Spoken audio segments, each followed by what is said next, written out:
Yes, sir. Yes, sir. Over here trying to take up. Boy, I'm still tipping it off. Y'all know what it is. It's Lover's Day out there. It's your boy Bruce Courtside. We are here. This is Courtside Radio Live 6:30. Got the whole gang with me. Special guest in the house. It's going down. Big show today. City still going crazy. Fireworks going off. I think they're still shooting guns in the sky. It's going down. But I'm not kicking it to the PG today. So we got a shooter. Ooh. We got a shooter. We firing him off today. So we're going to let Larry Bird go on and run point for us today, man. What's good, OG? I was a little trigger happy. Shalom, ladies and gentlemen, to everyone out there, all the lovers who are hanging out at Lover's Lane, tuning into Courtside Radio, brought to you by the wonderful, the amazing, the Good News radio station and network. Right now, ladies and gentlemen, we got a lot of basketball, a lot of football stuff to talk about today, and we are honored to be joined by one of TGN Network's finest shows, that is Compton Mania. So, tell us a little bit about yourself. Introduce yourself. Tell us about the team. My name is Deshaun Showtime Watkins. Compton Mania. Hey. Thankful to the Good News. We've been on the Good News. I think this is going to be our third week after this. My co-host Angel Undisputed and oh my gosh. Don't kill me, Cam. Cam is my guy, and then my girl Tyra. Love you. Happy Valentine's Day. So we are honored to be joined by Compton Mania, guys. Honored to be here, man.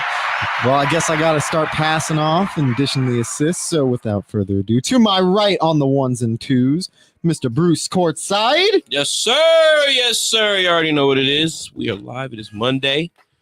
Super Bowl hangover is going down. We're going to keep the party rolling all week as the Ram fam sips his drink. So, yes. And the king of the table right now will introduce last. We got to give it up to the man in the building who was the man on site to witness the Los Angeles Rams get their title. Mr. Elam Squared. How's it going, Eric? Yo, what's up, world? Welcome to Courtside Radio. If we were any closer, we'd be in the game. You know who it is. It's your boy, the Chocolate Boy Wonder, Elam, also known as the Big Flirt, also Big Heartbreak, also known as the husband to Miss Ashley Jessica Lampkins. Woo! I love you. Make sure you have that thing ready for me when I get home. Also known as the official newest member of the Pro Football Writers of America. We love to see it here, ladies and gentlemen. We love to see it. Congratulations, E. And now we have to get to the man who represented your Los Angeles Rams, Mr. Mike Adepapi. How you doing, Mike? I'm feeling swell. Look, Big Mike Adepapi back in the stew live just for you. Y'all know what we got to do. It's another day after Super Bowl. The hangover is feeling real lovely. LA is smooth in the building. And I had to bring it from Inglewood. Well, we always up to no good, but it's all good right now. And Courtside Radio, we bring you that barbershop meets ESPN, and we at it again. So we can't help it right now. We give you everything you need and sell you anything but a dream. You feel me? Ooh, I gotta channel my inner Mike for a second. Holla at me. Having a drink or two. The Rams are champions. What about you? I'm feeling real swell, my Eric Dickerson. There we go. Hey, I just need to give a special shout out to Michael, yes. RPG, and the Matthew family. Hey, bro, we love you. We support you. We rocking with you, man. Take as much time as you need, brother. We got you, man. Very, very true. Ladies and gentlemen, Prayers please up. send your prayers. Keep them in your thoughts. The family is in need right now, and our point guard, our co-show host, our brother, needs all the love and support he can get. So from everyone at TGN, as well as the rest of the gang and the brothers from Courtside Radio and Compton Media, we want to send our love to the Matthew family. But now we have to get to it, guys. We just had the NBA trade deadline settle, but we're already getting the details of the wild feuds and the wild nonsense that have been going on. Kyrie Irving and James Harden were clearly having beef in Brooklyn, and they were actually having issues going back to a pickup game where Kyrie was balling and destroying James Harden, giving him all the words, sunning him, everything. And now the reports are that Kyrie was none but happier once he saw that James got moved at the deadline. So what are your guys' thoughts? Right now, I'll hand this off to the champion right now. So, Mike, how are you feeling about this Kyrie Irving and James Harden beef? So there's supposed to be a rift in between, two tremendous hoopers. But I feel like if it's after a pickup game, the petty is real. But I feel like it's small things to a giant at this point. Kyrie can laugh at it because he said, bro, I have, a ring. I got me a chip, so I ain't tripping. But I feel like James Harden he wants it bad. But if you haven't gotten it this far and you've had this great of collection of talent, I'm not going to just throw that under the rug. Like you might be the problem, bro. Everybody else can win but you right now. Russ true. is trying, but Russ actually went to an opportunity where he could. You trying to force your way out of an opportunity that was probably best fit for you.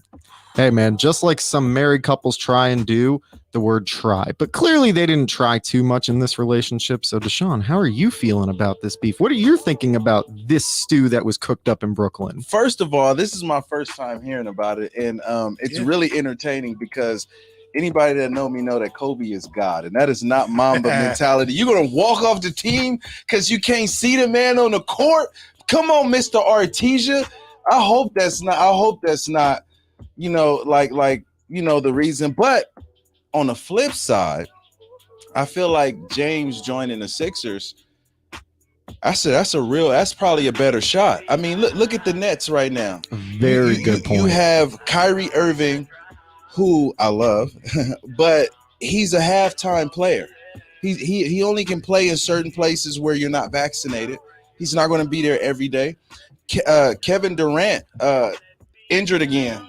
I hope, nothing but the best for him. But for the last 2.5 years, he's been battling injuries. I feel like James Harden possibly gives him a shot where it's probably going to be the Sixers and Milwaukee. I'm just saying, No, it's a good point. The Eastern Conference is now top heavy. You have the 76ers, yes. You have the Bucks, you have the Heat, you have all of these teams that are still vying. You're showing the Celtics that are now showing some type of life, right? Yes, got the Bulls out you there, got the man. Bulls, the Bulls. the most injury-prone team right now in the NBA. It's sad and it's rough. I will say this, though. Hey, I will say this. He's going to get a lot more legs, breasts, and thighs in Philadelphia than he did in New York because that 16-game relationship did not end well. So, Eric, what are you feeling about this James Harden and Kyrie Irving beef? I'm sure you got some interesting insights. So, just like my guy Deshaun just said, man, shout out to Showtime. It's not the Mamba mentality. Kyrie literally told the entire league they are lucky that Kyrie is not 6'4" because he would be unstoppable. Listen, the dude is the total package. There is literally nowhere that he cannot score from with either hand.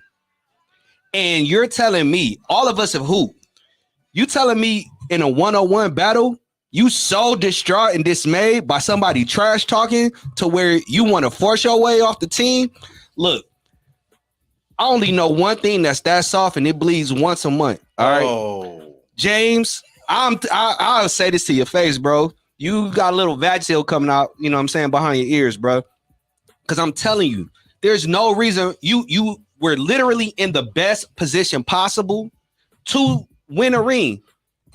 And the 76ers had to trade away so much in order to get you. If you do not win right now, you are never going to win a ring. And I said this about Russell Westbrook 4 or 5 years ago. I said, Russ, as your starting point guard, you'll never win a championship. I'm telling you right now, you got 1 year. You have the remaining of this. You have the duration of this year. If you do not win a ring, you're not winning one. Look, the Brooklyn situation ended up very interestingly, but also the hardest burn that has ever been issued by courtside radio members has just occurred. Elam Squared putting James Harden on notice, like Charmin. Nah, he's worse than Charmin, bro. There you go. Tell him. At least Charmin gives you a little bit of friction. You know, he's just soft, bro. Look, and there was a lot of friction to begin with Brooklyn and having all of these players coming in at once. A lot of different egos and a lot of different personalities to try and wrangle in for one new head coach in Steve Nash, which never made sense as a fit. This team had 16 games of full experience and us as viewers getting to see them all play. It wasn't necessarily fair in the eyes of the NBA fan, in my personal opinion, that one, they got together, two, they only had 16 games together, because damn it, if you're going to go to that team, I should at least get to see a full season of you guys healthy, putting out the best product on the court. Makes zero sense to me. James is going to a better situation. This is one of the rare instances in NBA history where a team that has swapped all-stars can come out. Both teams get to say it was a win-win for everyone. Now, I understand you say it's a win-win, but is it really a win-win for Ben Simmons? Yes, it is. Because here's the situation. Yes, you get a new spot, but Kyrie is still halftime. Kevin Durant is still dealing with injury. Are you going to shoot a layup? That's the question. Wait. The question has a couple answers, right? Okay. The laws against the vaccination stuff are getting looser and looser in a lot of different places. So Kyrie is more than likely going to be able to be available. After the All-Star break, Kyrie is going to be able to play in New York. But can he stay healthy, though? Yeah. Yes, he can. He's had enough time off to get his body in the right place. So I mean, Yes, I think Health's so. not going to be an issue. His issue, part of the season. Issue early on was health in his ankles, right? Mm-hmm. He needed to be able to get enough time away from basketball to truly not only reset his body, but his mind. He's been able to do that. Right. The Nets also not only have one all-star where Philadelphia had in Joel Embiid, who's a superstar, right? Okay. Brooklyn has two superstars, which get to take a lot of the responsibility and the load off of Ben Simmons' shoulders. All the idiosyncrasies and the things that we as NBA fans knew the teams needed from Ben will no longer be an issue because they have two guys that can double the output and cover up any issue with Ben. Okay. He just has a job, pass and defend. Okay, well, okay. So what happens when Kyrie has the ball and he's open for a shot? Would you want him to pass then? You see, because I'm a guard him like how people used to guard Rondo back in the days. I'm sagging off. Ben's greatest. You don't have the heart, Ben. I mean, come on. I'm glad the Lakers got Ben's greatest asset. Ben's greatest asset is his ability to facilitate. That's true. Nobody can stay in front of Ben Simmons. I don't care if you put a guard or a big man in front of him. He can get to the rim at will. That's true. So it doesn't matter. Ben can get his shot whenever. Ben likes to facilitate. And him having Joe Harris and Seth Curry now, he has shooters, and Kevin Durant and Kyrie. He has enough shooters around him to drive and be able to kick out. So pick your poison. If you sag off of him, he'll just drive. He'll do like LeBron, get a full head of steam and get to the rim. If you play up on him, somebody's going to have to come help where he's able to kick, the ball out to the side. So I think this is if anybody's going to benefit from it, it's going to be Ben Simmons. And I would not be surprised if Ben Simmons comes out gunning. If Ben Simmons, all he needs is like a good 14, 15 footer, a la Russell Westbrook when he was able to shoot from the mid range. If Ben Simmons is able to give you that, listen, they'll probably peel off and I mean Brooklyn Nets. They'll probably pull off a good 20 games straight. And you know what? If was a fifth, we'll all be drunk. If it was. Yeah. And that being said, we had a lot of friction in Brooklyn, but we got to talk about the biggest friction in the NBA, and that was the friction here in Los Angeles while the Super Bowl parties and everything getting set up for the weekend was going on. The friction between Rob Pelinka, LeBron James, and Anthony Davis has only reached its slight peak for the moment. You see, Rob claims that all was good at the deadline, that all the small moves they were made were in good faith and that they were on the same page with AD and with LeBron. But Dave McMenamin actually came out and had this to say, that those reports were labeled as totally false. So now, gentlemen, we're not only having issues in a season with old age, with injuries, as well as coaching issues and staffing problems, but we're now hearing issues with the GM Rob Pelinka and LeBron James. So let's open up the floor. Bruce, what are your thoughts on your Lakers and what's going on with LeBron and Pelinka? It's terrible out there. Look at all this. It's just drama. It's just tabloids. But there's probably truth to it to where they wanted moves to happen because I'm sure they were all a part of these conversations. But obviously, none of the moves that were going to be made were good enough for the team, long term or short term. Like the short term fix was like something we can do this summer, possibly, which could be a little bit bigger and better, like they said, when they have 2 first-round picks to trade away. The main issue with all these trades was a first-round pick. A first-round pick needed to be included. They could have done the Cam Reddish trade, but again, you want these picks, and it's like, are you going to willingly give up more picks again with LeBron being older? That's the issue. But that's the thing is like you want moves that are going to help you in the short term and the long term. So for them to like really make a move right now, it's like, why would we hurt ourselves completely?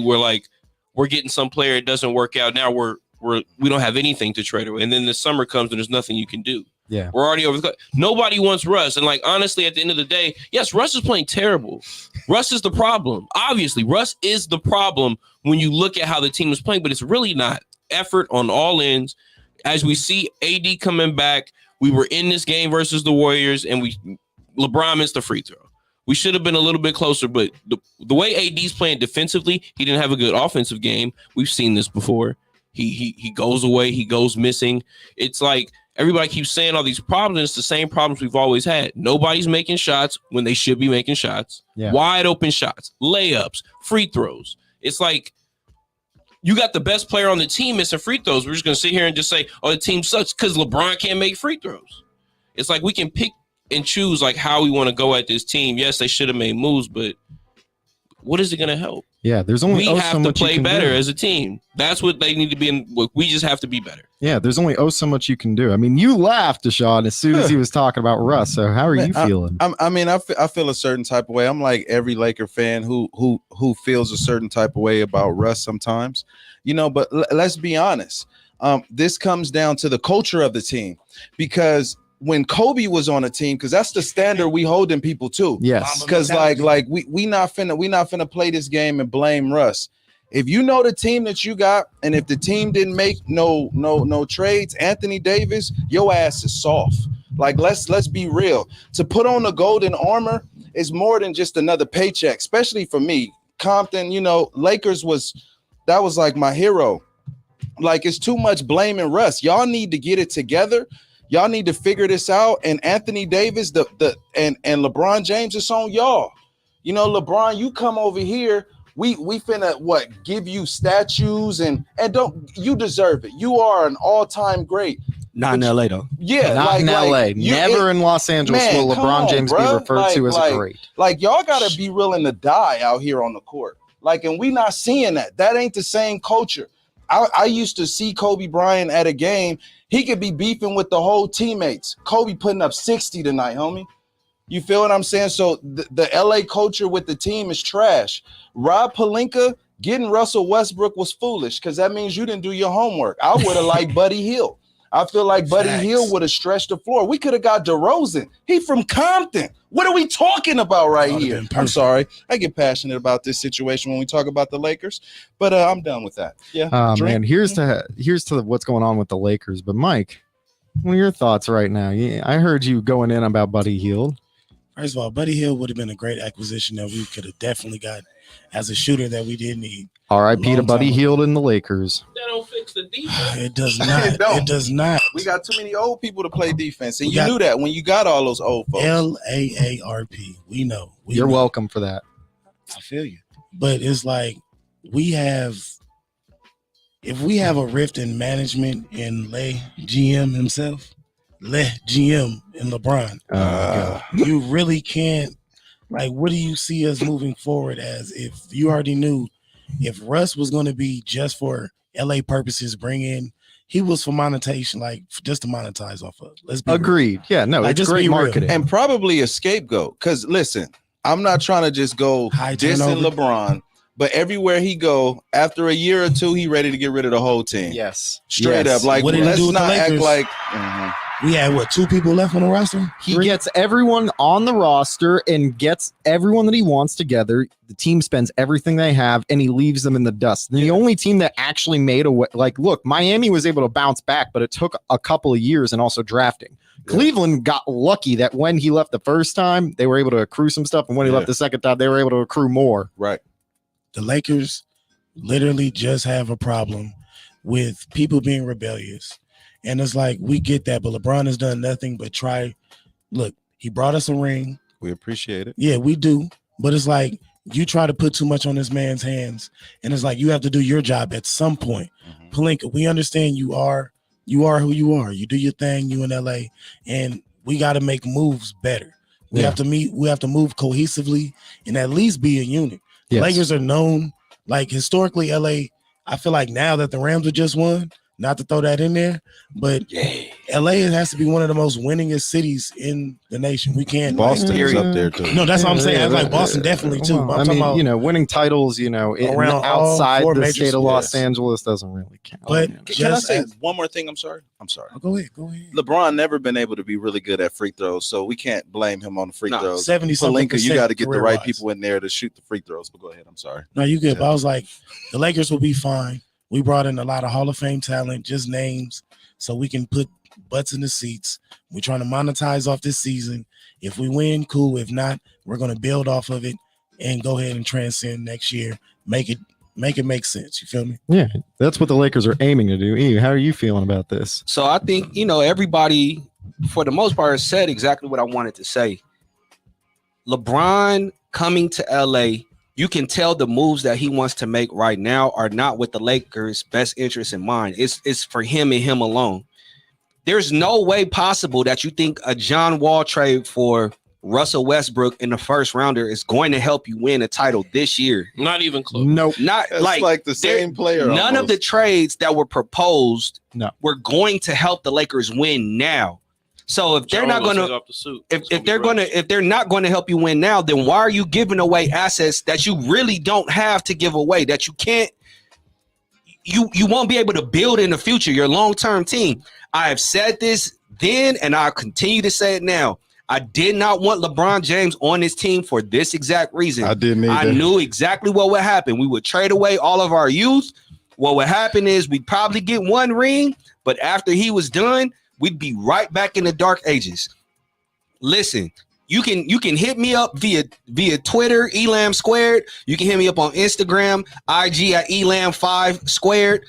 Listen, trade LeBron James, trade Anthony Davis, punt on the season, and let's go on to get some assets to build this thing long term. If you don't have the mindset to play in Los Angeles, you can't come here. I don't know what you thought it was. Like, just because you from here, bro, like, you should know above all else. It's so nerve-wracking on that court.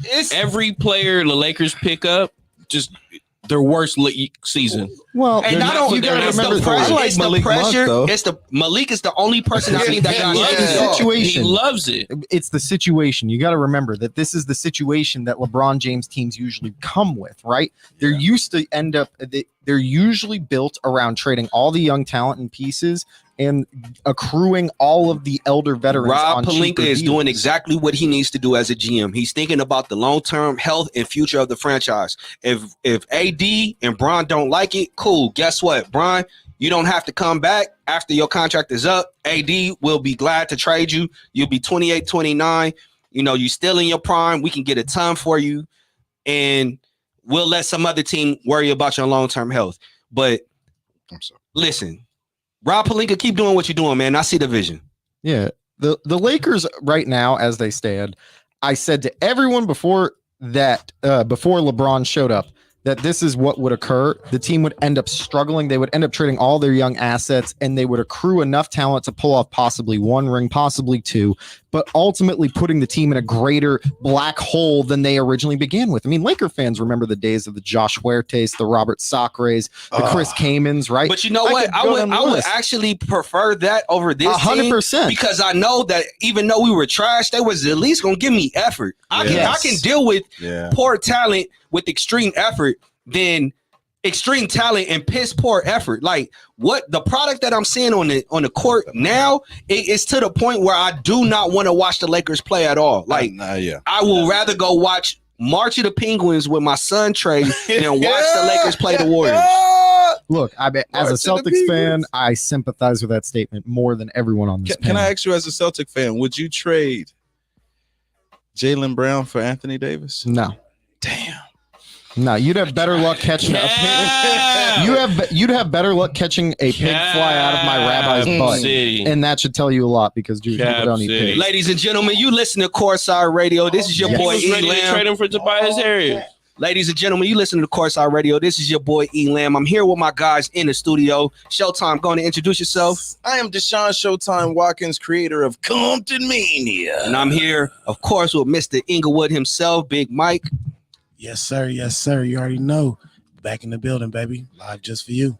And of course, our flow wouldn't have the flow and the sound if it wasn't for my guy, Bruce. Yes, sir. Yes, sir. Of course, our radio, baby. We live. And of course, we got the Larry Bird, the point forward, my guy, Hans. Bang, bang. Shalom, ladies and gentlemen. Let's get this going and continue on. Right now, we got to talk about the NBA buyout market, gentlemen. The trade deadline has left us a lot of interesting news, and I'm just going to throw out a couple names. So a couple of great potential buyout free agent candidates would be Goran Dragic, Gary Harris, John Wall, no, Derek Favors, no, Robin Lopez, no, and then potentially Dennis Schroeder. But because Dennis Schroeder is staying, possibly John Wall will be a free agent. So on this panel, who's going to be the guy that the Lakers ultimately sign? Probably Goran Dragic, if I had to guess. Anybody. But I think Kent Bazemore and DeAndre Jordan, they both get bought out. So you'd have one roster spot open. Out of everyone that I know that is a potential buyout target, I don't want none of them you got to punt on this season. Like the Lakers are not. If we make the playoffs, I understand. We're not doing anything. I understand, but you also have to, like you said, look at the future. So if there is veteran talent out there that you could give for a cheap deal next year, whatever it may be, we got to see where we're going to be. We got to see who's going to help. Honestly, anybody the Lakers pick up off the buyout market probably going to get minutes because we suck. And we're looking for people to replace all these bums that we have on the team right now. Wayne Ellington is hitting the side of the backboard. He's supposed to be a 40% free throw three-point shooter. I didn't even understand that signing. Sorry, Wayne. Shooting 40% from three. He's shooting 40. I like the Reeves kid. We didn't want to. They didn't want to pay.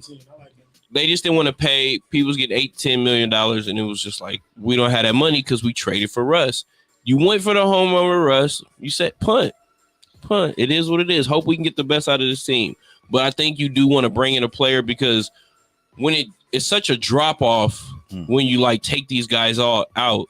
Like, they're not really giving Reeves minutes. Like, I mean, who do you want to see out there? And he knows how to win. Everybody's like a slow two-guard with no handles. Man, I'll take Reeves, Monk, and Melo. Those are only three. And you know what I'm still upset about? I'm Kendrick, so sorry. Melo not getting minutes? No. We can deal with that. Late in the game, I know. But Dragic. I hate losing what's the white boy we had last year? Caruso.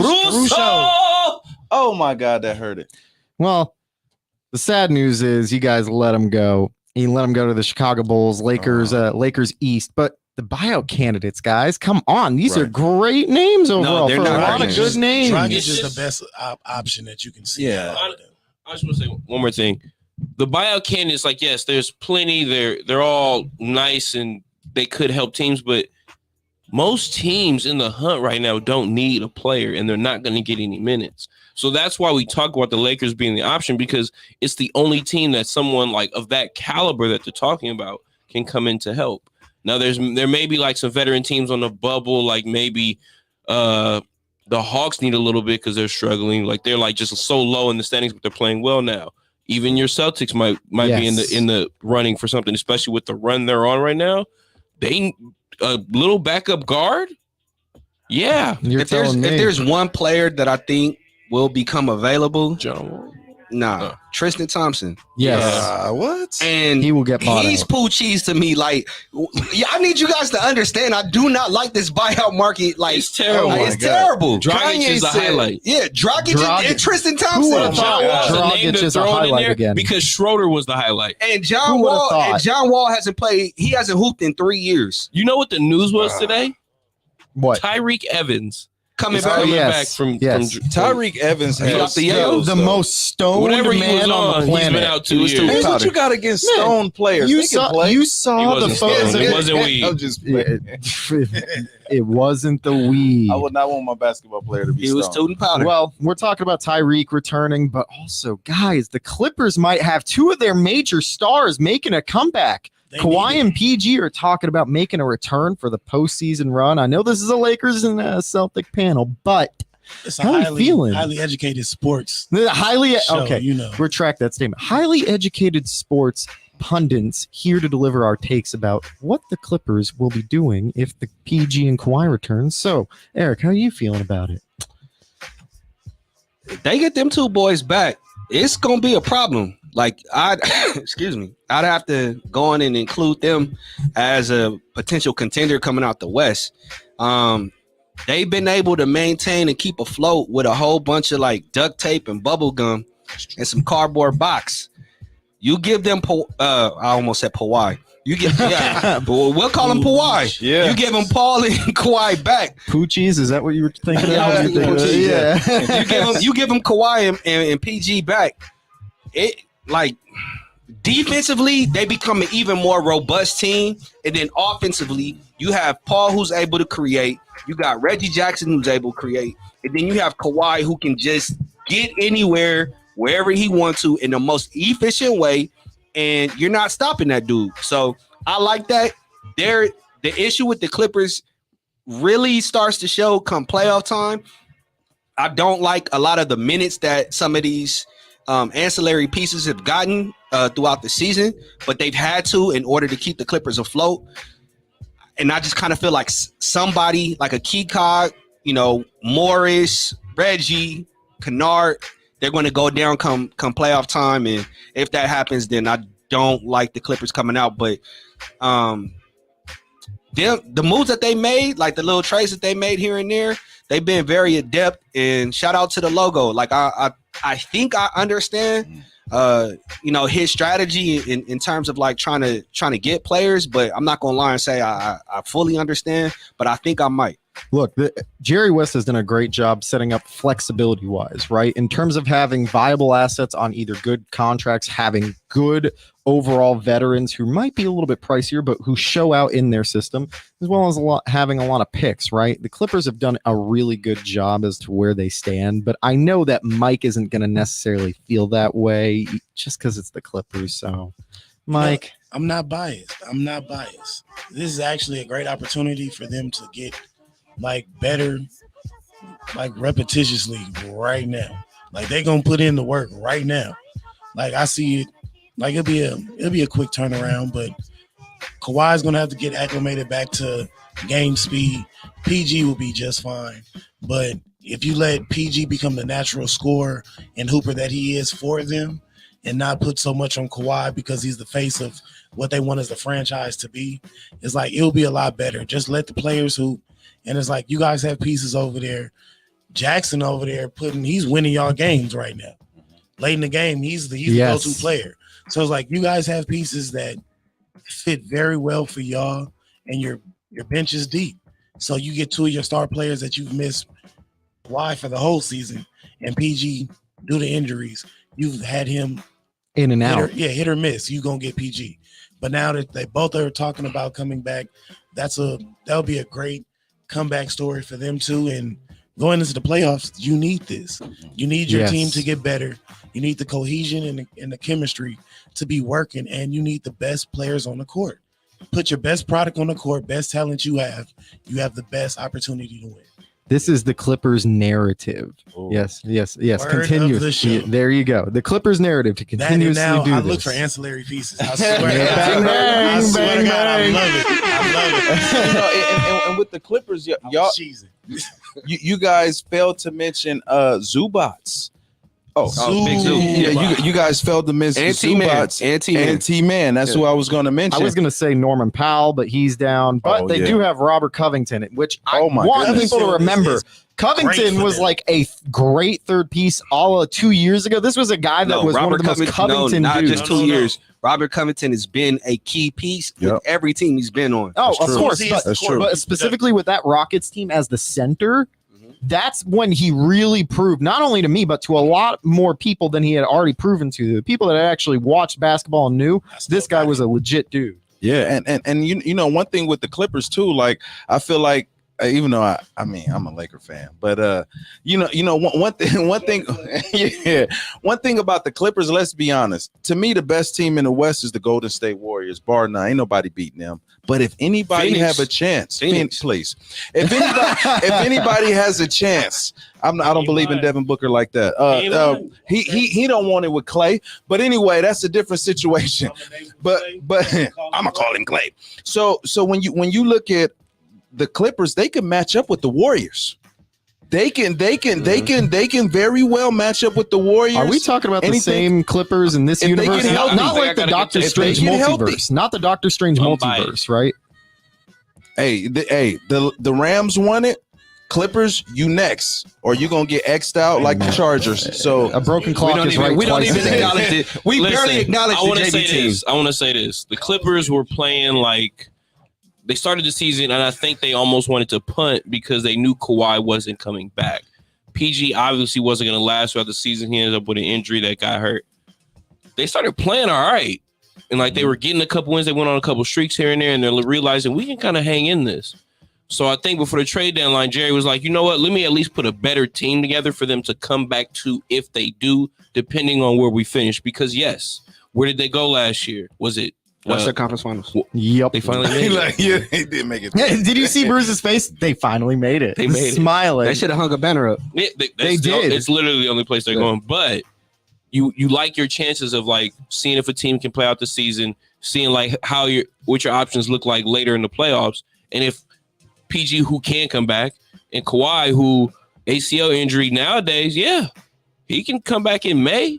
He can come back in late in the semifinals, and warm up, and then like there's still like two of the best players you're gonna find on the market right now. So yes, and and we're talking about comebacks this week right now. We have a comeback occurring in the East Coast. Do I think? Oh wait, no, it's on the West Coast because right now we got to give you Bruce's Team of the Week, yes, sir. sponsored by nobody. Oh, damn, nobody. Damn, I screwed it up. Sponsored by the Hundreds. Oh, yeah, sponsored by the Hundreds. Today. Happy Valentine's Day to the ladies out there.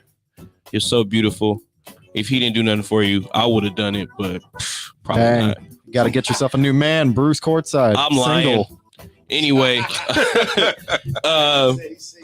Team of the Week, and I have this is gonna be a tag team segment because I got to go to the expert for this one. We got a team out there on a winning streak because we're not gonna shout out who we know. We're gonna talk about later. So yes, football team of the week is obviously the Rams. Right? Yes. That's cute. That's great. Basketball, we're still here. The Boston Celtics are on an 8-game win. That's what I like to hear. I gotta pay my respects at least once a season. So with the way the Boston Celtics are playing, and I'm gonna give it to Himes for the stats because we know Jalen's in the 20s. We know Jason Tatum's in the 20s. We know you guys went and got Derek White, who seems to be fitting in seamlessly. Mega Mind. Robert Williams is averaging a double-double. Time Machine. Time Lord, right? Oh, Time Lord. Time Lord. Put some respect on that man's name. So this week's Team of the Week is definitely the Boston Celtics. I want to know, Himes, how do you feel right now for the rest of the season? Let me give you some stats. First in net rating. First in net defensive rating. First in opponent efficiency field goals.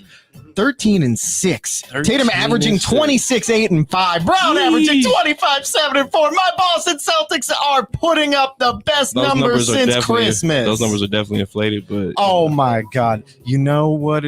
I looked them up before I came. That wasn't what they were. But, and this is literally from Bleacher Report 3 days ago. 3 days ago. 3 days ago. There was a game yesterday. Oh, okay. Well, that's okay. And they won. 14-6. So you're How telling much were you guys me down yesterday on national television and they came back? we won. We won. We won. There was a basketball game yesterday. Yes, 11 o'clock. The Hawks. Hawks versus Celtics. Look, I want to put this out there real quick. The Celtics are playing some outstanding basketball, better basketball than even I expected and anticipated for this team. I'm for having the two Jays playing together finally after like months of debating, going back and forth and nonsense. The one player I actually expected the Celtics to try and make a move for was John Collins from the Hawks. We have been linked to him for so many years, and he would have fit almost seamlessly next to a guy like Robert Williams, a guy that can run pick and roll together, guy who can stretch the floor slightly in John Collins, not necessarily the most consistent three-point shooter, but a guy that can play really well against alongside of Robert Williams. But let me just tell you, Bruce, I love hearing you talking about this. What was your team of the week again? I can't hear you. Ladies and gentlemen, my mic is muted. And that was Bruce's Team of the Week. Sponsored by nobody. But this next show is sponsored by somebody. We got to go over to Big Mike to give us our top 5 plays of the week. This Big Mike got a pappy coming straight to you from the wood, where we have a Super Bowl that has been lifted, and we just waiting for some statues to go ahead and make this a momentous occasion. But we're gonna start off with an honorable mention. We have one of the plays that I had to laugh at. I hope some of y'all seen it. I'm gonna send it. I didn't send this to y'all on low on purpose. Was it a part of the Boston Celtics winning streak? No. This is one of them. Father really stretched his hands on this. Jesus take the wheel route. I don't know if you saw it. It was the choir boy versus somebody. Bro. The pastor. The pastor. Route Central. I'm talking about, hey, Jesus take the wheel route, bro. I said, he blessed him with the communion. It had me dying laughing. That's why I said honorable mention. I just have to throw that in there. So number 5. Number 5, we're gonna have to throw it off to Joel Embiid. The big troll himself, with the thunderous throwdown on Jared Allen.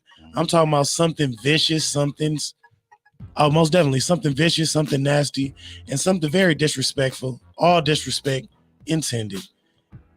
Couldn't help it. He jumped up and he said, I'm going to go over this one. Number 4. Number 4, we have the one and only, it was a broken play. Nas Reed made something out of nothing. I'm talking about one of, he took something personal because he put Alex Lynn in the rim. I couldn't help but fathom, why would you jump with that and still got bodied? Oh my God. But the sad part, seconds later, my man, Jordan McLaughlin. Yeah.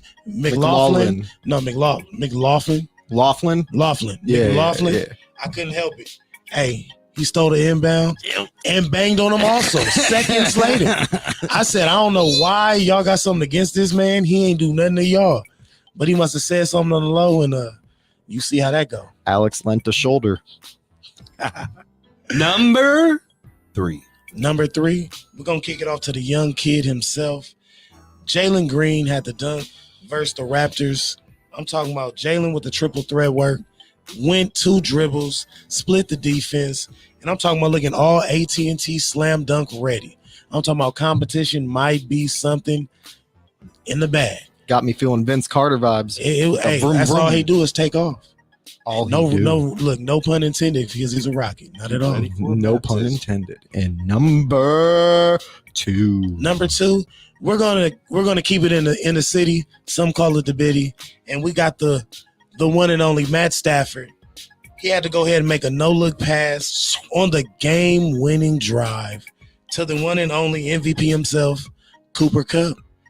I'm talking about manipulated the DB with his eyes, body, motion, and look to the check down, and all I'm going to say is, boom, FUD. Deal for dime all day, baby. Bang. On the money. Bang. And numero uno. No hablo español. And but number one, it's one of the plays that he had to make it one more time. We have Aaron Donald being a menace and manhandling the grown man all through the game.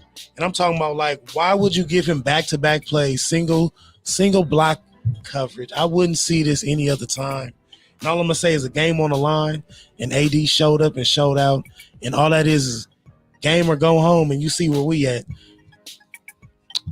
Man. From the wood straight to you, baby. It's all good from the wood. Big Mike out of Pappy, Courtside Radio. Y'all know what it is every Monday and Thursday, 6:30, live on YouTube and the Good News Radio. Download that thing right now. If you ain't got it, you slipping. That wasn't Joe Burrow out there. That was Joe Struggle. But that was Big Mike's top 5 plays of the week. And right now we got to go over to culture news. Man, it's a pleasure to be doing this one today. We got to talk about the Super Bowl halftime show, gentlemen. One of the greatest halftime shows, if not the greatest of all time, representing all of the world, representing hip hop, getting the NFL to finally change their ways and finally get a representation and equality showcased at its finest. So how is everyone feeling about this halftime show? Amazing. Like this was like a storybook ending, you know, like to see my city being represented. Compton, Inglewood, All day. our culture is being acknowledged. Nobody more in the hood, like football, basketball. That's like white Jesus on the wall, ladies and gentlemen. We are not playing no games. Like to feel represented, and for Kendrick, Dr. Dre, Snoop, 50 Cent, Mary J. Blige, she caught the Holy Ghost and just dropped. Yeah, man, they had the lowriders, they had the Compton Courthouse, they had the Martin Luther King statue, the first house in Compton. I mean, the Tams. Oh, the Tams. I saw the Tams. That threw What me. y'all know about Tams? What you know about Tams? I learned Which more. number is the favorite? Which number one? Look, which number is the best? Double cheeseburger. You don't beat a double cheeseburger. I learned so much about the LA community, even being from LA, watching that show too. Wow. You got to learn so much more. Yeah, look, man, we've talked about it constantly. Like, I keep telling you, man, turn in your field trip slip, bro. I'll take you around, bro. L'chaim, I'm game. Hey, you take them to Watts, I'll take them all through Inglewood. And then you I've can been come through watch Inglewood some a ton, wrestling. bro. I used to do deliveries up there. Have you ever been to the Bottoms? I'll take you. All right, so that's what I'm saying. Like, there's certain spots you probably even haven't heard of or ever been to. Mom, if you're watching this, don't worry, I'll be okay. No, he'll be definitely safe. We got him, Mom. Trust. So, I don't know what it felt like watching it live on TV. This is not to brag. Talk to him. It's a totally different experience being in the stadium. I'm watching them bring out like what looked like train parts. I'm like, okay, what's going on? Then they laying stuff down on the grass. I'm like, okay. Then they start bringing the Lolos out. I'm like, oh. Then when I see cats like walking up with khaki suits, I was like, oh, we finna go in. LA. And I'm sitting up there trying my hardest to just like be professional and take pictures and like take notes. Bro, I'm sitting up there, we gonna be all right. You know what I'm saying? I'm going in like that. I think that show easily is in the top 5, and it made me think about like what other Super Bowl halftime shows were equally as exciting, and like Michael Jackson, Prince, and Beyonce. Yes. Those are the only 3 that I can think of. What about the Black Eyed Peas smack too, though? Nah, it wasn't top. It wasn't top. It was great. It's like it wasn't 5 top. though, because it wasn't It's a lot like of great 6, Super man. Bowl. It's The Red Hot performances. Chili Peppers. I think the Red Hot Chili Peppers. Oh yeah, they did. Thank smack you. one. Yeah. Don't look at them like that. Red Listen, Hot I Chili listen to Peppers are everything. so I listen to slept everything. on.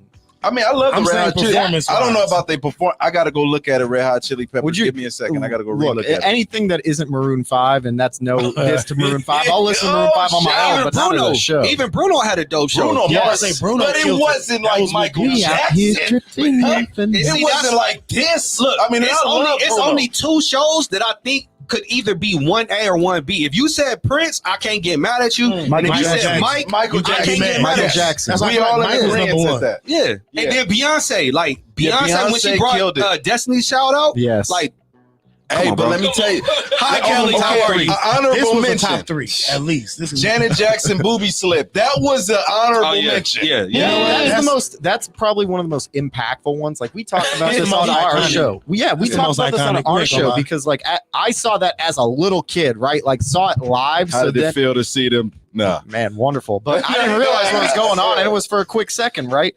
But like I remembered most the controversy afterwards, Yes. like the aftermath, the way that the public started by making Janet the victim. All of a sudden, Like she she looked like asked for it. yeah, and then they switched it on her, and she became the person that was in the bad light. And it's like, I'm sorry, how can you get mad at the woman whose body was exposed on national television and hold that against her? It's not against Justin either. It's against the wardrobe itself. Like that's a malfunction. Nah, because what in today's culture, what Justin Timberlake did would be considered sexual assault. Yes, This is Courtside Radio where we champ and we came for our women. All right. So Ladies first. ladies first. Ladies first. Always. uppercuts are free. Always remember that.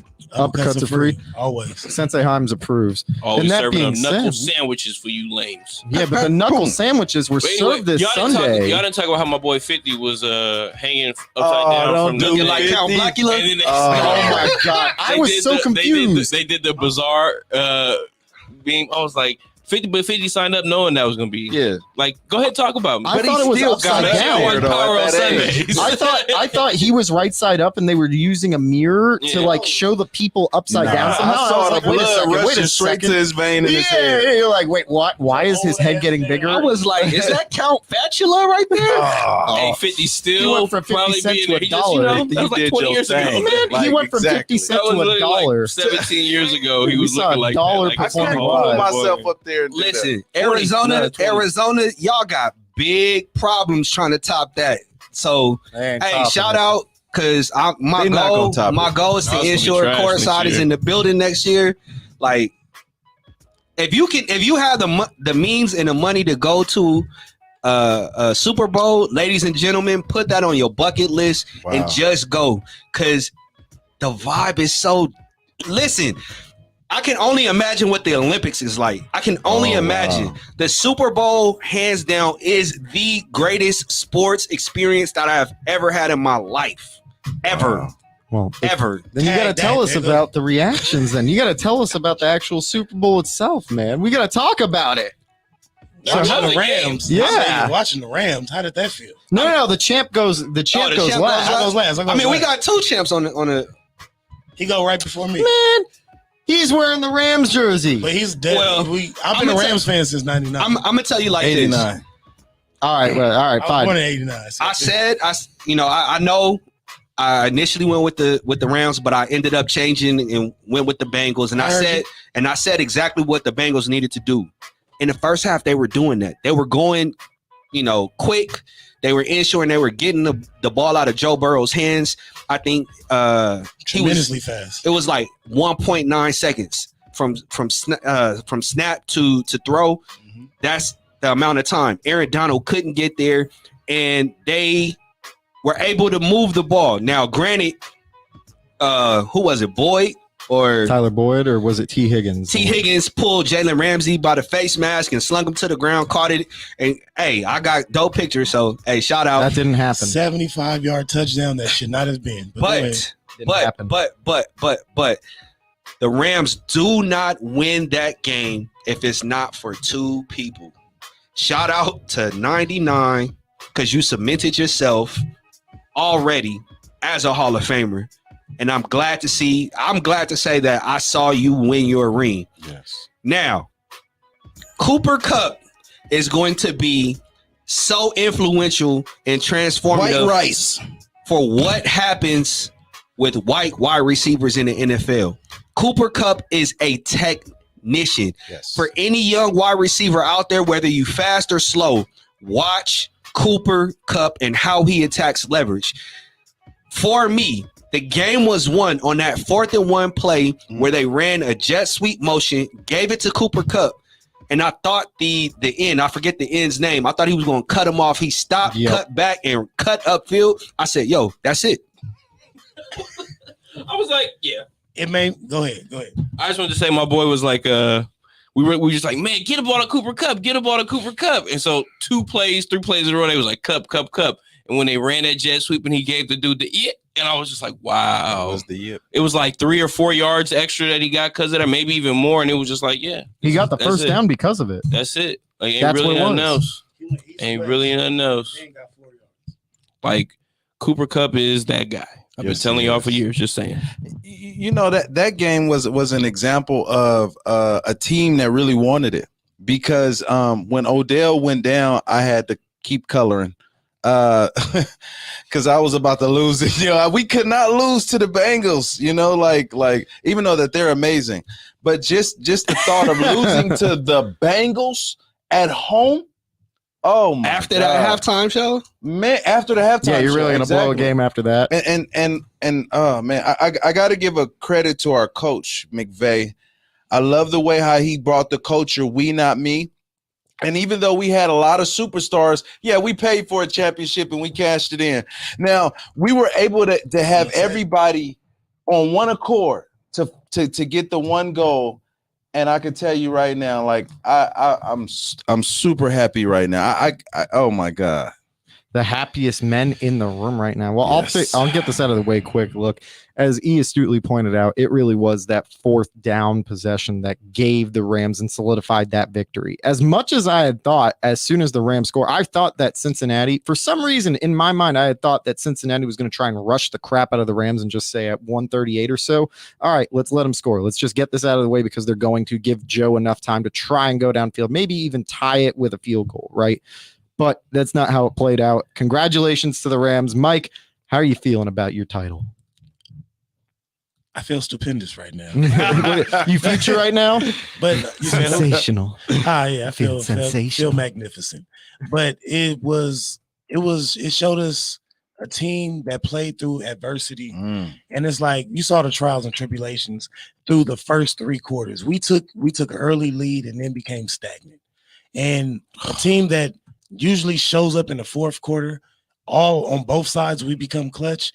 We kind of forgetting that we tied the Super Bowl record with 7 sacks on Joe Burrow. Yeah, we did. And then again, I will point out that why at the end of the game, when the game is on the line, you put man blocking on the best man on the field. you don't even leave a running back in to help out. And the center on the last play, it was reminiscent against what Jimmy G did. Joe struggle. I said, and literally when the game is on the line, who's going to show up for you? The people that's supposed to.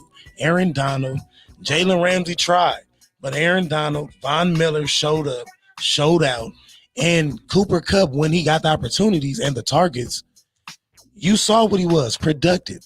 Who's number 50? Y'all linebacker Jones? Oh, EJ. I'm like, He stepped up, man. but He's you know been what? good all year. He remind me because the potential picks that he could have had, 2 of them during the game, remind me of Ebukon. I said, damn, that's the number 50 again.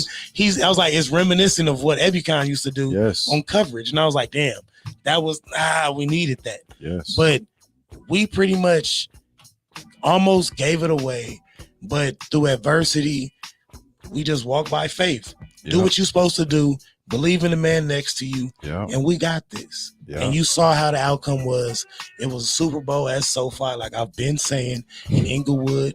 Back on top, City of Champions, baby. Add one to the books, baby. You know what it is. Los Angeles is a city of champions again. Inglewood is a city of champions. Inglewood and Los Angeles and the state of California is again champions in multiple sports. For the 49ers. 3 times in the last couple of years. Don't trip. And Hey, I fans, want Debo. we want to let you guys know that we appreciate you. Codes. Guys, we want to let you guys know that we appreciate you. Congratulations to the LA fans, the LA Rams fans. Congratulations to your LA Rams.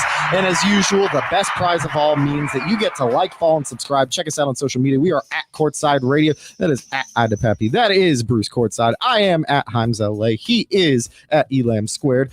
Deshaun, you want to give him your handle? And go to Compton Mania to watch wrestling. Oh, yeah, brother. And before we get out of here, I want to just say 2 things. One, to my good friend Allison Staff, I love you. I hope all is well. Things will get better. Trust me. And again, we want to wish our point guard, Michael, the PG, our brother, our family member, the best wishes to him and his family through this hard time. We love you, man. We're keeping the game going. Don't worry, Larry Bird's got to keep it down for Magic, so we got this going. Romans 8:18, Brody.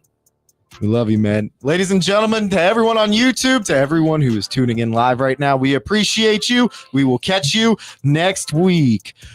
Peace! Yes, sir! You already know.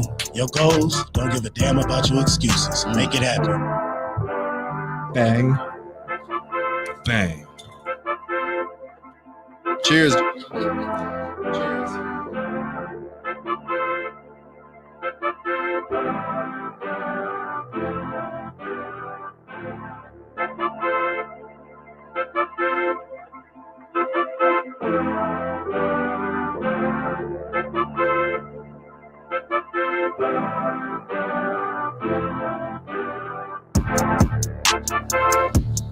We love you, YouTube. We appreciate you. Don't forget to like and subscribe as usual. And always check us out on social media and stay tuned. Make sure you have the TGN Radio App so you can catch us every Monday and Thursday at 6:30 p.m. 6:30. Hey, your boy, a Pro Football Writer of America. I got to vote. Let's go. Smoking on that Cincy pack, baby. All the way from the wood. Let's get it. Tom Brady, MVP next year. Appreciate Thanks, E. you. Oh, with the Niners? Oh.